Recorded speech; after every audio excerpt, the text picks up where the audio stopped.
Muy bien, feliz sábado para todos. ¿Cómo están? Gracias a Dios. Muy bien. Me alegro de que pueda estar con ustedes comenzando este año, obviamente, predicando la palabra de Dios como me toca en algunas oportunidades. Para mí es un placer, sinceramente. Aunque tengo toda una... Uno dice, Rubén se pone nervioso cuando predica o cuando estoy acá adelante, y la verdad que no siento nervios, siento responsabilidad en realidad. Pero el nerviosismo está previo a la predicación.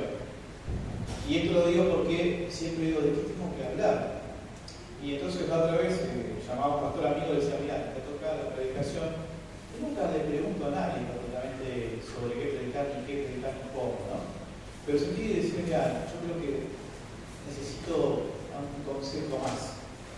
Y él me dio unos consejos bárbaros que quiero explicar esta mañana, ¿no? Hay que dedicarse a Dios cuando uno quiere hablar de su palabra, hay que consagrarse. Primero Dios tiene que hablarnos a nosotros, nos tiene que tocar a nosotros al predicador debe llegar primero el mensaje. Después, que lo escucha, puede tomarlo y después de ser útil, obviamente, lo puede aplicar y hasta inclusive puede causar algún efecto que al futuro nos puede beneficiar, ¿verdad? Así que bueno, el primer beneficiado soy yo esta mañana. Y hablando de eso, yo no tuve el primer sábado, no sé quién abrió la predicación, el primer sábado del año, quién estuvo, ¿verdad?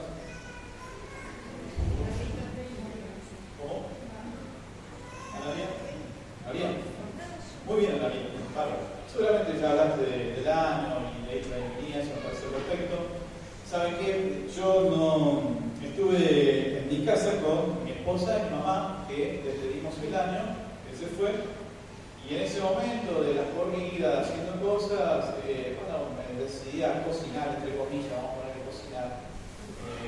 Prendí el fuego, nada más puse una olla, eso es todo lo que hice. No recuerdo bien qué otra cosa hice, pero me acuerdo de eso, ¿no? Y en ese momento, que pongo la cocina, que prendo la hornalla, no sé cómo, sinceramente, me descuidé y dejé los fósforos ahí en la cocina, ¿verdad? Entonces, me fui a hacer las cosas. Y en algún momento mi esposa, mi mamá, no recuerdo bien, alguien se da cuenta de que había un olor a quemado, que se estaba quemando algo. Claro, entonces ahí una esposa fue corriendo y apagó el pequeño incendio. Claro, había dejado la caja de los fósforos, entonces ustedes ven, fíjense, había dejado al lado de la hornalla y se prendió fuego, ¿no? Gracias a Dios que ella lo vio, porque si no sé, se pudo evitar el problema, ¿no? Fue un descuido, fue un segundito quizás, pero me llamó la atención cómo acá había más de 400 fósforos y por lo menos unos 100, calculo que se habrán prendido fuego, ¿no? Así que bueno, acá está la evidencia. Un descuido, el primer descuido de, digamos, ya casi terminando el año. Y digo yo, ¿cuántas veces nosotros en la vida, por pequeños descuidos, sin querer quizás podemos producir alguna catástrofe o algo que no esperábamos, ¿no? En la vida del cristiano sucede exactamente lo mismo, ¿no? Y esta mañana yo me quiero referir, haciendo como quien dice esta introducción, a una persona que en la Biblia, de acuerdo a sus actitudes, su forma de vivir, su forma de actuar, también tuvo un pequeño descuido en la vida, ¿no? Y eso lo llevó a tomar una decisión que quizás no fue la más acertada. Después ustedes lo van a evaluar y van a ver si al final decir, no tuvo una buena decisión. O si la tuvo, fue cosa de él, y así es la vida, ¿no?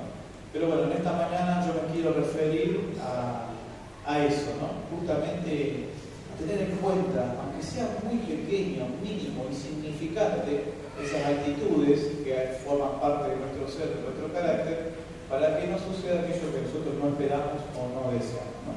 Y entonces me estoy refiriendo, ya lo vamos a buscar, es un relato que hemos conocido, hemos hablado, se han presentado un montón de sermones, un montón de aplicaciones. Creo que, además, lo voy a decir hoy, espero no repetir nada que haya dicho otra persona, aunque seguramente lo puedo hacer, obviamente, pero me quiero referir al relato que se encuentra en San Mateo. Les invito a que ustedes puedan buscarlo. Vamos a dejarlo ahí, vamos a leerlo de a poco. Yo sé que todos nos gusta, a mí también me gusta cuando el predicador está o alguien está aquí, enfrente y leen todo el capítulo, y siguen, entonces se pierde como quien dice el libro. Pero si ustedes me acompañan paso a paso, vamos versículo por versículo, vamos a ir comprendiendo el porqué de todo el capítulo, una parte del capítulo, ¿no? Entonces lo vamos analizando como si lo leemos por primera vez.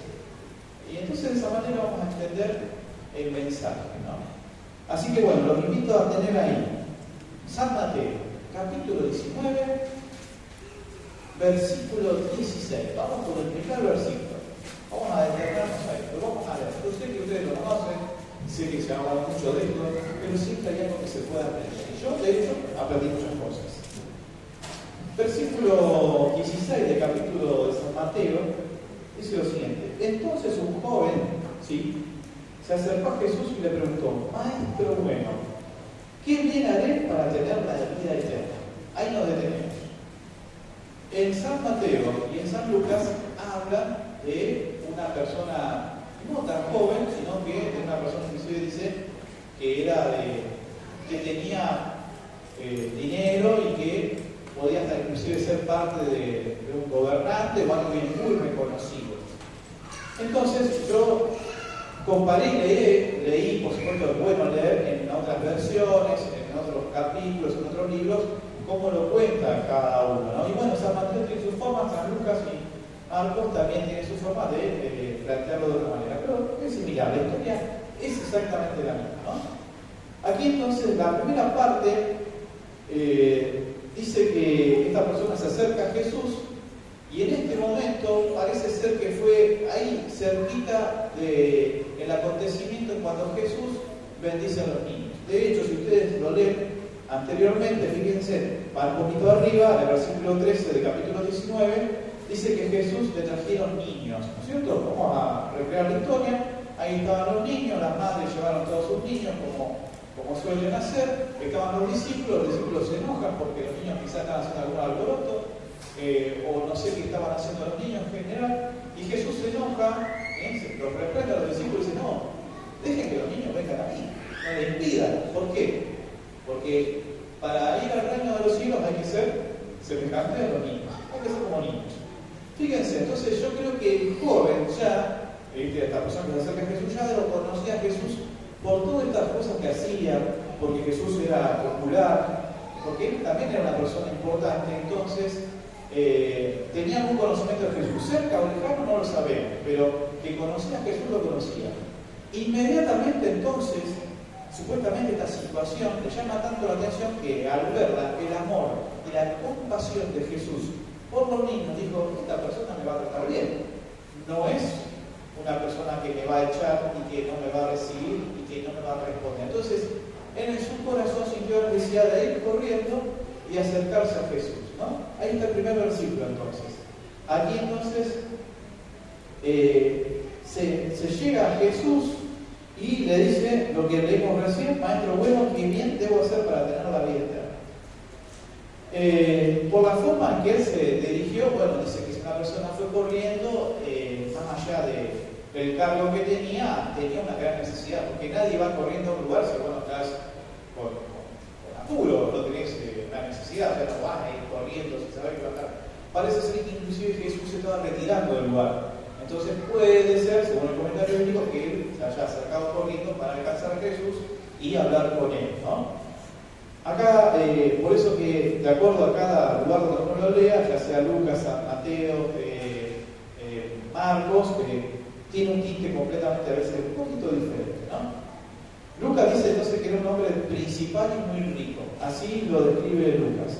Según el concepto que él tenía de sí mismo, era una persona que tenía mucho conocimiento y que él a sí mismo se llamaba que era una persona ejemplar, que cumplía con las ordenanzas, los estatutos, con un estilo de vida intachable y que la sociedad lo consideraba así, ¿no? Según Elena White también, en el deseado de toda la gente, da a entender de que él era un integrante del honorable concilio de los judíos.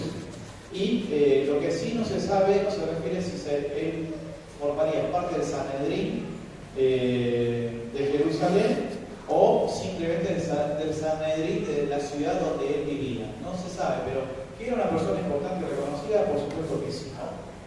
Entonces, aquí en el versículo 16, sin seguir más adelante, el joven rico parece haberse acercado a Jesús cuando él se estaba casi retirando, eso es lo que se supone, y entonces inclusive dice que se arrodilla, ¿sí?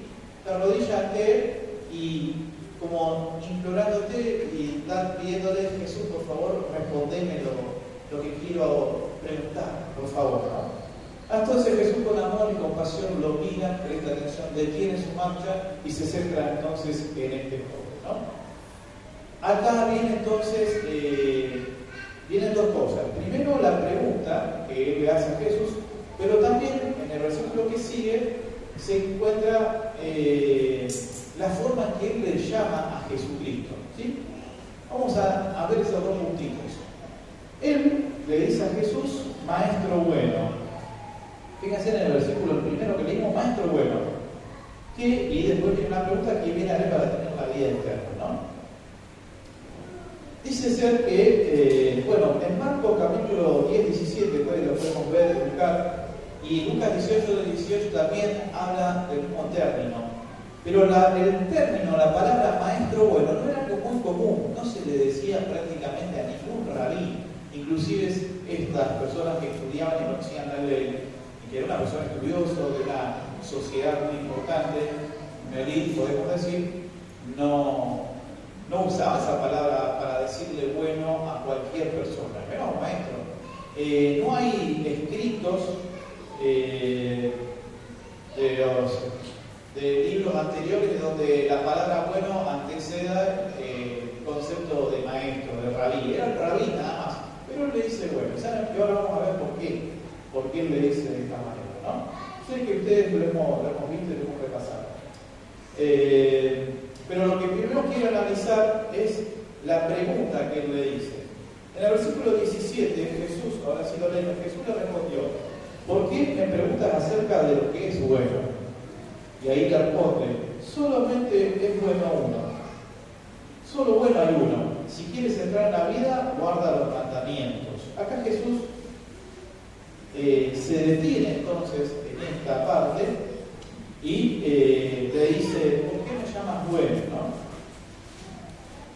Entonces, como le decía, Jesús le pregunta a él, porque lo que él creía era una cosa, pero lo que Jesús le pregunta le estaba dando de alguna forma el pie para ver que si lo que él creía realmente estaba convencido. Entonces le dice: bueno, vos sabés qué significa bueno, es Dios. Entonces le dice: ¿por qué me llamas bueno? Pero el joven no afirmó lo que él pensaba, sino que se quedó: le dije así. Él sabía, tenía algo en su corazón, tenía algo en su ser que lo llevó a decirle maestro bueno. Y uno dice: pero tanto lío por la palabra bueno. No. La palabra tiene un gran significado. Y fíjense, vamos a verlo. No existe, como le decía, a ningún rabino se le llamaba bueno, para nada. Porque solamente Dios es bueno. Y Él es el único hacedor del bien. No existe nadie en el mundo que sea llamado bueno. Entonces, fíjense que esa palabra tenía un gran significado. Aquí, entonces, él le llamó la atención. Fíjense, vamos a buscar San Juan, capítulo 3:2. Vamos a buscar aquí San Juan, capítulo 3, versículo 2. No pierdan el relato que tenemos ahora.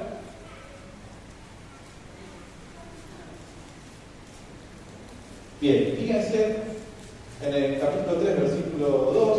Vino a Jesús de noche y le dijo: Rabí, sabemos que tú eres un maestro venido de Dios, porque nadie podría realizar estas señales que tú haces si Dios no estuviese con él, ¿no? Acá es la historia de Nicodemo. Fíjense que Nicodemo no le dice maestro bueno, sino que solamente le dice rabí, le dice maestro. Y aquí no era la costumbre entonces llamarle nadie bueno. Como leímos recién, entonces, como dijimos, solamente la palabra bueno se usaba para Dios. Para Dios.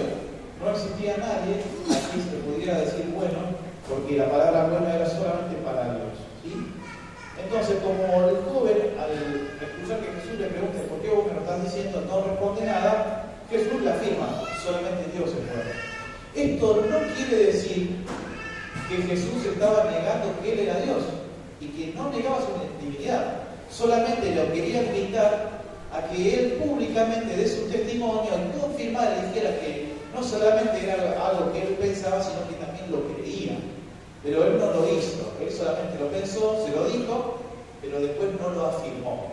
Bueno, el versículo sigue y se explica algo que lo podemos buscar. Esto sí lo quiero buscar, fíjense. La bondad, por eso les digo, la palabra es importante, la bondad es una característica exclusiva de Dios. Solo Dios es bueno. Vamos a buscar Éxodo capítulo 34. Éxodo capítulo 34, vamos a buscarlo ahí. Les vuelvo a decir, no pierdan el pasaje, márquenlo por allí. Éxodo capítulo 34. Vamos a ver el versículo 7. Dice lo siguiente: que mantiene su invariable amor a millares, que perdona la iniquidad, la rebelión y el pecado, y no deja sin castigo al malvado que visita la iniquidad de los padres en los hijos y los nietos, hasta la tercera y cuarta generación. ¿De quién está hablando acá? De Dios. Dice que Dios es el único que es bueno, pero que tiene poder para perdonar los pecados de todos, desde la primera, segunda, tercera, cuarta, última generación. Solamente esto se le atribuye a Dios. No hay otra persona que pueda buscar. Y quiero leer uno más, Romanos capítulo 2, versículo 4. Romanos, ahí nomás, vamos al Nuevo Testamento, capítulo 2, versículo 4. Dice: o menospreciáis las riquezas de su bondad, paciencia y generosidad, ignorando que su bondad te guía al arrepentimiento. ¿No? Acá claramente que no se puede ignorar la bondad de Dios que nos guía al arrepentimiento, dice aquí, ¿no? Así que fíjense que la palabra bueno parecía una palabra sencilla, pero tenía todo este significado. Y él, este joven, esta persona, conocía todo ese significado. Por eso que él, al atrever a decirle esto, adelante de todos, estaba como diciéndole: vos sos Dios. Pero él no lo confirmó. Ahí le faltó un pequeño detalle, ¿no? No lo confirmó. Lo pensó, lo dijo, pero no lo confirmó. Bueno, entonces Jesús, por amor, no por hacerlo quedar mal, le dijo: mirá que lo que vos me estás diciendo es algo serio, es algo verdadero, ¿no? Entonces Jesús, más allá de explicarle esto sucede en cuestión de segundos, obviamente esto es parte del comentario bíblico. Dice: ¿cómo puedo saber lo que esta persona sabía? ¿Cómo Jesús anticipó? Y bueno, Dios conocía el corazón, sabía lo que él pensaba, por eso que dialogaba de esta manera. Él lo conocía bien, sabía lo que creía, lo que pensaba, lo que iba a hacer, ¿no? Y entonces ahí le dice, en este mismo versículo, en el capítulo 19, versículo 17, para entrar a la vida, porque la pregunta de esta persona era: ¿cómo hacemos? ¿Qué tengo que hacer para entrar a la vida? ¿Qué vida? ¿Qué es la vida? Bueno, la vida se refiere a la vida eterna, que es el reino de los cielos. Ese es el significado. Vamos a buscarlo en Mateo capítulo 5. Si ustedes quieren saber qué significa la vida, a qué se refería, ¿sí? Ahí mismo se encuentra, capítulo 5 de Mateo, versículo 20, dice: porque os digo que si vuestra justicia no es mayor que la de los escribas y los fariseos, no entraréis en el reino de los cielos. ¿Sí? Ahí está claro, muy sencillo. Dice que la justicia tiene que ser mayor a esos que respetaban a rajatabla la ley, que eran los escribas y los fariseos. Nadie mejor que ellos conocía a la perfección la ley de Dios. Y entonces acá viene un concepto que estaba en su mente y en su forma de hacer las cosas, que él creía que para llegar a tener la vida eterna había que hacer algo. O sea, la salvación por las obras. Ahí estaba el problema. Claro, el joven se acerca y dice: bueno, yo hago muchas cosas porque soy parte de esta comunidad que guarda los mandamientos, que soy reconocido, que tengo una vida intachable, medianamente bien, y además hago obras que me ayudan a ganar de alguna manera el reino de los cielos. Pero él creía, por eso se acerca a Jesús con esta gran necesidad, de que a pesar de todo eso algo le faltaba, había algo que no le cerraba en su perfección, como quien dice, visto delante de las personas, a la vista de todas las personas, había algo que no estaba completo. Entonces, por eso, la gran necesidad de acercarse a Jesús. Y como él lo venía siguiendo, y sabía que Jesús tenía respuesta a todo, y que no era cualquier persona, inclusive en su corazón decía, sí que es de Dios, entonces se acercó a Jesús con confianza, digamos, con seguridad de que Jesús le iba a dar respuesta, ¿no? Ahora, ¿a qué mandamiento se refería Dios? ¿A qué mandamiento se refería Jesús al hablar con él, ¿no?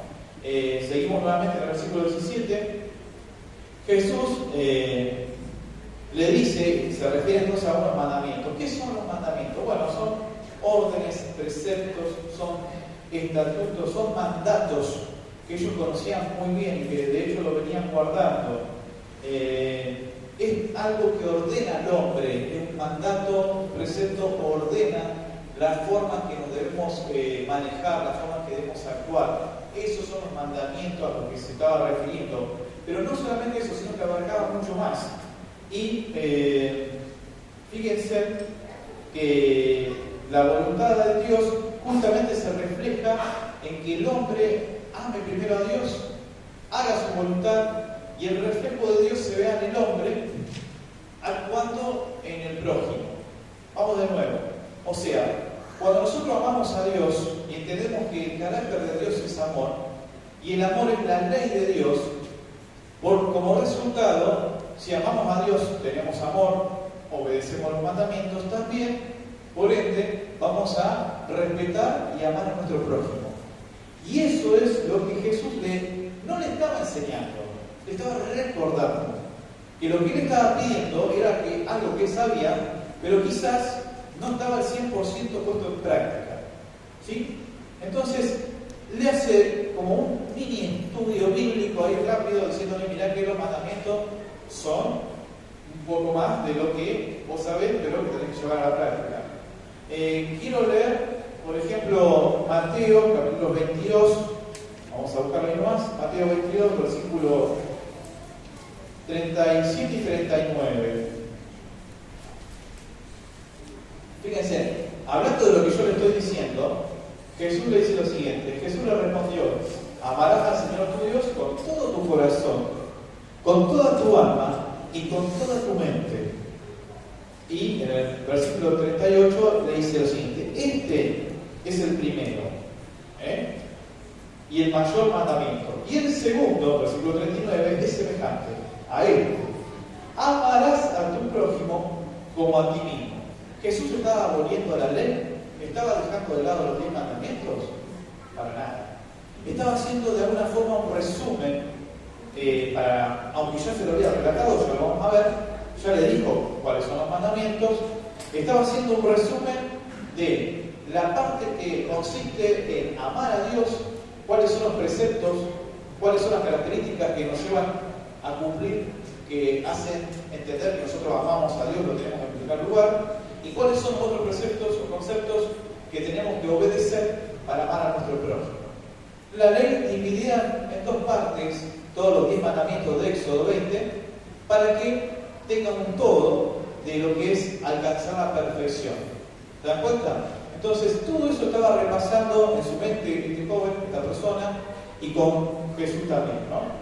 Entonces, ahí en el versículo 18, a pesar de que él sabía esto, la persona, él se atreve de alguna manera a preguntar cuáles mandamientos, porque ella conocía estos mandamientos que mencionamos de Éxodo 20, pero él pensó, ¿será que hay algo más que no está en la ley y que yo no conozco? En las otras versiones de Lucas y Marcos, él dice, Jesús le dice, vos ya los conocés. Fíjense, justamente, él le dice, no, vos ya conocés lo que yo te estoy hablando. ¿Qué mandamientos son? Y bueno, y en el versículo 18 le dice, no matarás, no cometerás adulterio, no hurtarás, no dirás falso testimonio, honra a tu padre, 19, y a tu madre, y amarás a tu prójimo como a ti mismo. Fíjense que Jesús le vuelve a recordar que él tenía que amar al prójimo como a sí mismo, ¿no? Entonces, bueno, hasta ahí digamos, entre comillas, que estaba todo bien, que venía bastante bien la cosa, que él estaba con los tildes, como cuando uno va diciendo, bueno, está perfecto, esto está perfecto, esto está perfecto, esto está perfecto, venía bien, ¿no? Hasta que Jesús se detiene en ese punto y le vuelve a recordar que amar al prójimo era parte de los mandamientos. Bueno, y entonces ahí es esa pregunta, ¿cuáles? La duda fue de cuáles, además de todo. Jesús se lo respondió claramente en el versículo 18. Pero en el versículo 19, fíjense, como lo dice ahí, amar al padre y a la madre, y amar a tu prójimo, había algo que no estaba cerrando correctamente, ¿no? Y vamos a comparar esto con el capítulo 22, versículo, ahí de San Mateo 22, versículo 39 y 40. Capítulo 22, 39 y 40 dice lo siguiente. Lo habíamos leído y el segundo es semejante a este. Amarás a tu prójimo como a ti mismo. De estos, dice Jesús, dos mandamientos penden toda la ley y los profetas.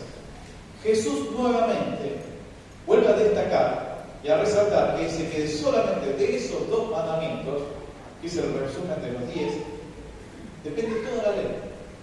Ahí está todo. No hay otra forma. La perfección se alcanza solamente cuando tenemos en práctica, ponemos en práctica estos mandamientos. ¿Podemos nosotros como seres humanos cumplirlo? Y no, es difícil. Como seres humanos nosotros no podemos tener la voluntad ni de... ¿Cómo lo puedo decir? O sea, humanamente no hay forma de que nosotros podamos ser fieles a Dios. ¿Cómo es esto? No, el Espíritu Santo es el que obra en nosotros para que sí podamos ser fieles a Dios. Sin la intervención del Espíritu Santo en nuestras vidas, difícilmente nosotros podamos cumplir los mandamientos. De hecho, aquí este joven estaba siendo influenciado por la voz del Espíritu Santo, que le estaba diciendo de alguna manera, vos te está faltando algo. Y entonces eso lo motivó a ir a Jesús. ¿Se dan cuenta? Él tenía una práctica, conocía todo esto, pero algo le faltaba. Y esa voz era el Espíritu Santo que lo llevó a Jesús a que pudiera entonces comprender el porqué de su situación, ¿no? Entonces, acá Jesús resalta claramente que no hay forma de amar a Dios si no amamos a nuestro prójimo también. Es condicional. Las dos van juntas.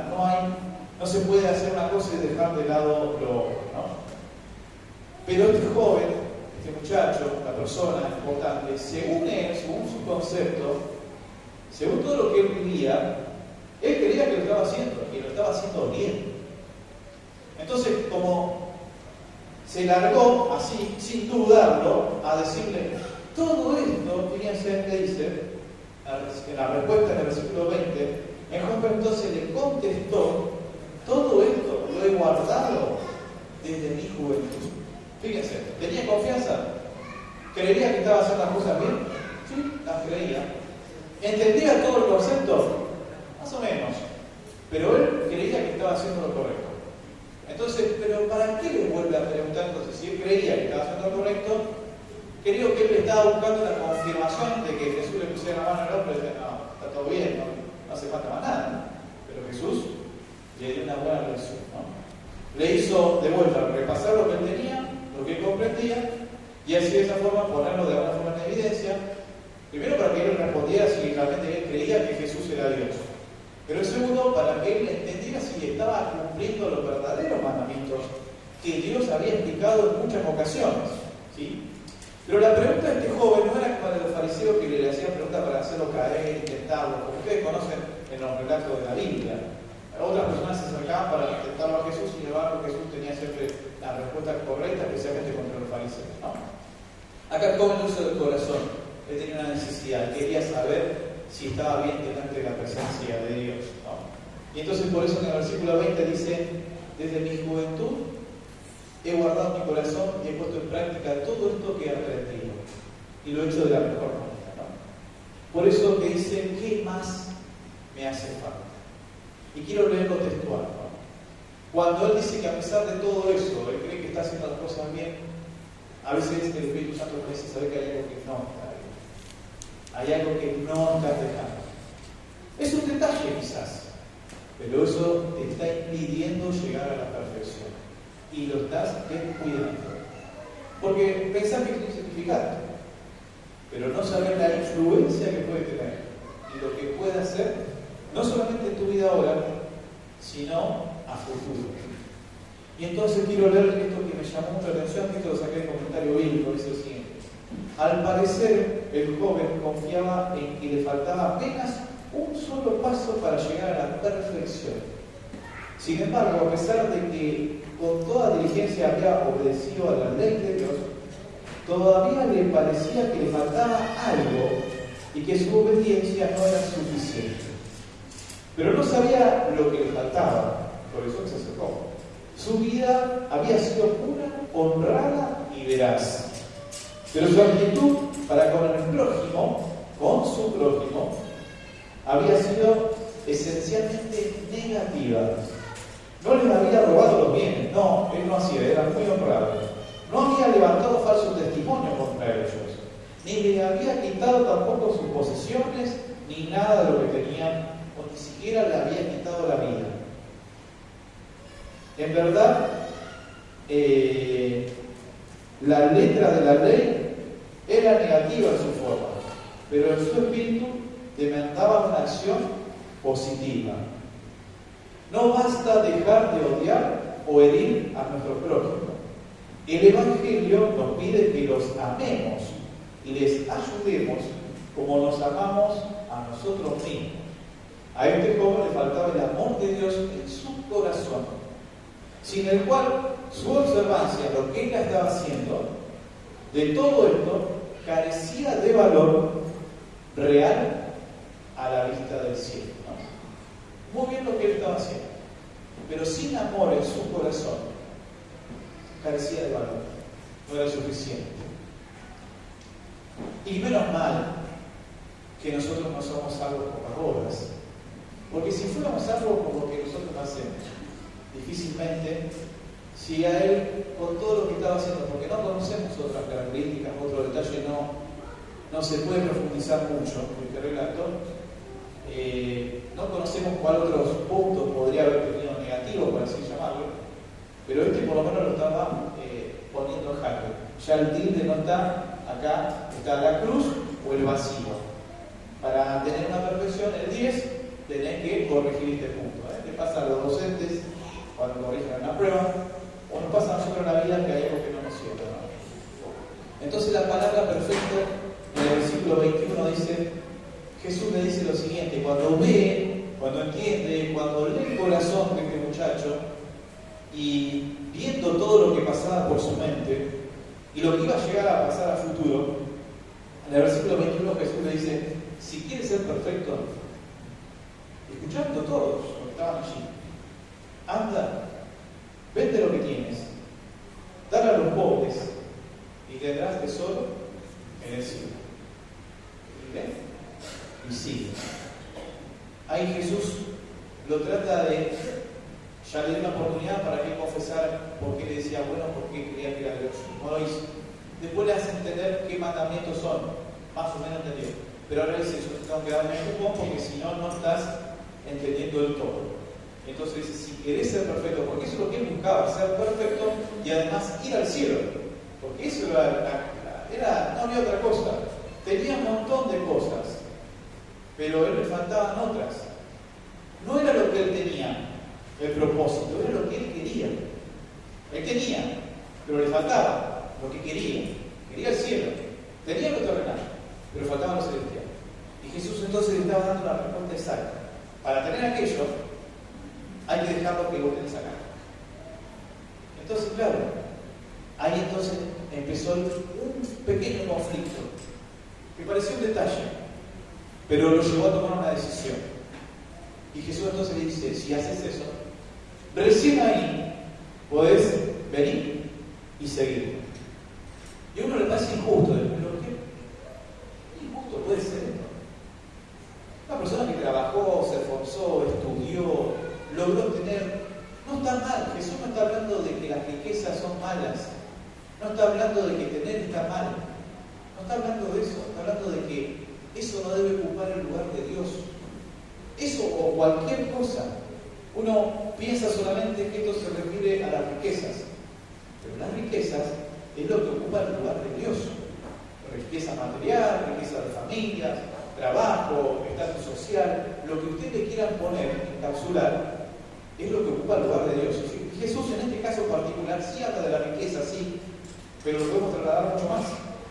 Entonces a él le está diciendo, tu problema es que vos no querés deshacerte de eso que tenés, que te posicione, te pone en un lugar muy importante para hacer la perfección, porque no te querés deshacer de eso.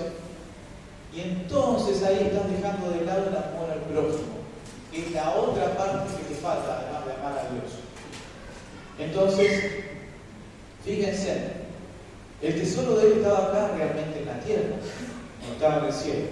Porque nada de lo que nosotros tenemos en la tierra vamos a llegar al cielo.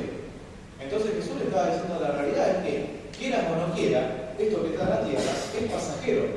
No va a estar en el cielo. En el cielo hay algo mucho más importante que lo terrenal. Es la vida eterna. Entonces, este joven, de alguna forma tenía que entender eso. Que para ir al cielo, sí o sí hay que despojarse. Nada más que él, no sé cómo quería disfrutar del cielo. Si Jesús le decía, bueno, vení, seguí, no vamos al cielo ahora, tenía que dejar todo. Pero no se estaba dando cuenta, no lo quería dejar en ese momento, quizás. ¿Por qué? Porque había un detalle, porque había algo que por ahí puede parecer insignificante, había algo que lamentablemente estaba en primer lugar, y no era la riqueza. ¿Saben qué era? El egoísmo. El egoísmo estaba ocupando un lugar que estaba haciendo de alguna forma algo que iba a detonar, iba a desencadenar en las decisiones que iba a tomar a futuro. No se quería despojar lo que tenía. Y eso que parece muy pequeño, que se llama el egoísmo, en este caso así puntual, lo estaba dejando de lado de la perfección. Y más que la perfección de la vida eterna. Cuando Jesús le dice a sus discípulos que lo sigan, comparando la vida de Jesús, la vida de esta persona y de los discípulos, les dice que lo sigan. Jesús a los discípulos, ellos eran pescadores, tenían la barca, tenían las redes, pero no dejan las cosas, lo siguen a Jesús igual. Luego, cuando el ministerio avanza, cuando realmente los discípulos comprendieron lo que significaba servir a Jesús, ahí sí Jesús le dice, ahora dejen todo y sigan. Pero ellos tuvieron que pasar un tiempo con Jesús, conocer cuál era la misión de Jesús, comprometerse con Jesús, y ellos solo entendieron que seguir a Jesús era dejarlo todo. Y fue entonces mucho más fácil despojarse y sí brindarse al prójimo, cosa que esta persona no estaba haciendo en ese momento, ¿no? Él estaba haciendo tesoros aquí en la tierra y no tesoros allí en el cielo. Y tristemente, en el versículo que sigue, cuando él entra en conflicto con esta decisión de no perder lo que tenía para conseguir lo que él quería, toma una decisión. ¿Qué decisión tomó? Se fue, puso triste y se fue. Esa fue la decisión que tomó. Tan solo una cosa lo desvió de lo que él quería. ¿Y cuántas veces nosotros en nuestra vida pensamos que una sola cosa quizás no nos puede desviar del camino y del propósito de Dios?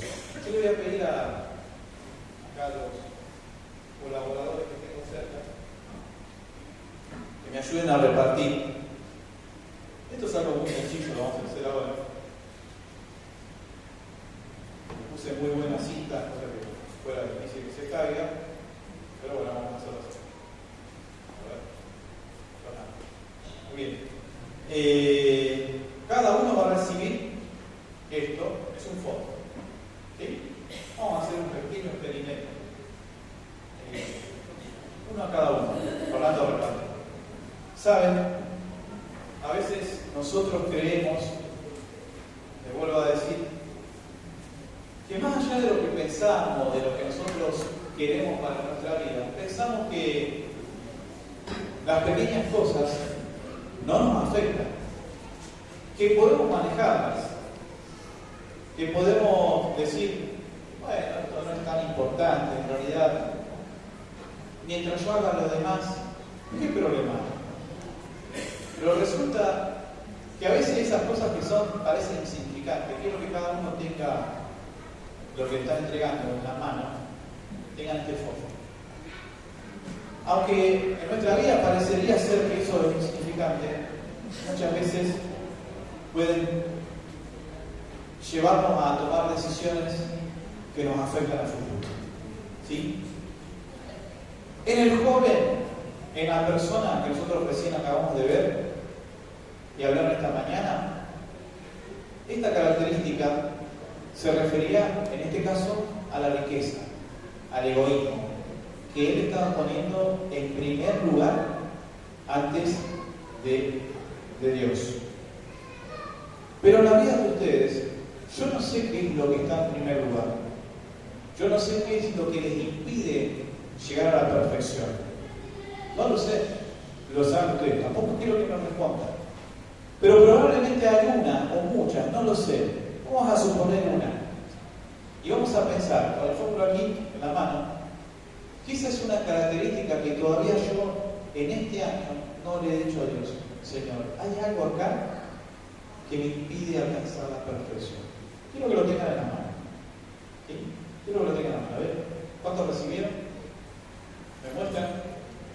Aquellos que lo recibieron, piensen en un minuto, ¿qué es aquello que te impide ser perfecto delante de Dios? ¿Qué es eso que estás poniendo en primer lugar que te impide ser perfecto? No les pasa a ustedes, yo lo que voy a mencionar son ejemplos. Para algunos puede ser el egoísmo, para otros puede ser el rencor, para otras personas quizás pueda ser el odio. Características que son difíciles de manipular o dejar si no es por ayuda de Dios. Para otros la indiferencia quizás, a otros tal vez la duda, la falta de fe, y así sucesivamente podemos tener distintas características. Algunos piensan y creen que solamente características negativas, pero también pueden ser características que sean buenas. Por ejemplo, la bondad. Yo puedo ser bueno con los animales, puedo amar los animales y hacerle el bien a los animales, pero a la persona que me viene a pedir pan no le doy nada, porque considero que se lo tiene que buscar por su propia cuenta y el animalito no puede trabajar. Entonces, por eso les digo, la indiferencia, la autosuficiencia, la soberbia, hay muchísimas. Yo le dije recién, la verdad que no, la vanidad, no conozco cuáles son las pequeñas cosas en su vida, en mi vida sí las conozco bien, que pueden afectarnos para ser perfectos.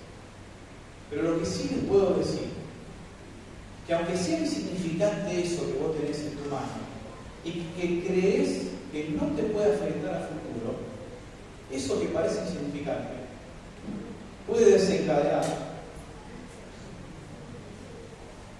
una reacción en cadena.